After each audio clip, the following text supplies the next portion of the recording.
ठाणे जिल्हा नियोजन समितीच्या बैठकीमध्ये पालकमंत्री एकनाथ शिंदे यांचा पोलीस आणि बांधकाम विभागाच्या अधिकाऱ्यांना कडक इशारा देण्यात आलाय।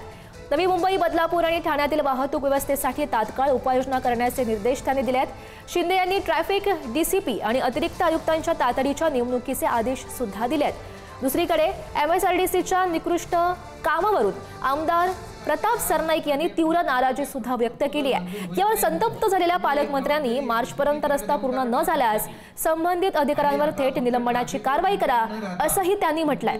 तुम्ही कशाला माझी इज्जत घालवता असा प्रश्न विचारत अधिकाऱ्यांना त्यांनी चांगलंच खडसावलंय। पुढे तुम्हाला ते प्रपोजल मंजूर होईपर्यंत माझं नाव रमेश किस्ते, अधीक्षक अभियंता। तुम्ही कधी त्या रस्त्यावर गेले? नेहमी दररोजच आहे सर। त्यांनी काय करता जाऊन तिकडे बघता? 80% काम पूर्ण झालेलं आहे आता। अरे बाबा, तिथे बघितलं आपण की आता हे ठीक आहे, सगळे लोक एवढ्या त्या म्हणजे अख्खा समृद्धी झाला, पण हा पडगापर्यंत आपला पडग्यापर्यंतच आहे ना, पडप्यापर्यंत वडपा ते कापूरबावडी हा रस्ता काय आहे? तो मुंबई गोव्यासारखा ऐतिहासिक आहे का काय?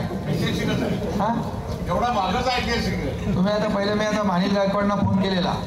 अनिल गायकवाडना सांगितलं पहिलं ज्याचं जिम्मेदारी होती तिथं काम चांगलं करून घेण्याची, काम करत असताना तुमचं मॉनिटरिंग पाहिजे ना तिथं तुम्ही त्याला डायरेक्शन द्यायला पाहिजे ना, इथं काम खराब चाललंय म्हणून। या पहिला डोंगरे कोण आहे तो त्याला पहिला सस्पेंड करतो आज पूर्णपणे। आणि तुम्हाला पण तुम्ही ऍक्शन पुढे नाही, तुम्ही जर काम करून वेळेवर नाही घेतलं तर तुमच्यावर कारवाई होईल।